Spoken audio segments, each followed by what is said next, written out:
Trump administration is asking the Supreme Court, the U.S. Supreme Court, to review birthright citizenship.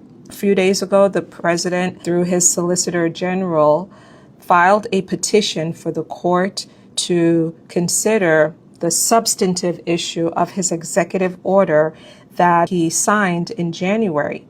And this is the formal way of bringing this issue to the court by the president, which is a fast-track review, actually, that they're seeking. The administration is pushing for fast-track review, which would put the issue squarely in the spotlight before the midterm elections. And this is notable because only one federal appeals court, the Ninth Circuit, has ruled so far on this issue regarding birthright citizenship. Usually the Supreme Court waits for conflicting rulings to happen from other circuits, but that hasn't happened yet. And so now they're pushing this forward for the court to consider.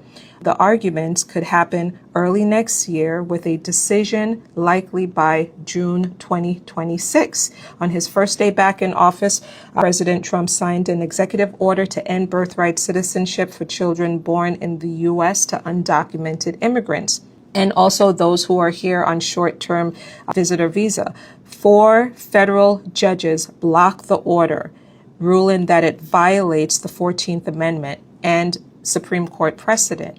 The Solicitor General is arguing that the citizenship clause in the 14th Amendment was meant for freed slaves and their children, not undocumented immigrants or those who come to the United States as tourists. And they're arguing that birth on U.S. soil alone should not automatically grant citizenship. Various courts around the country, district courts, have rejected President Trump's position, citing various legal authority, of course.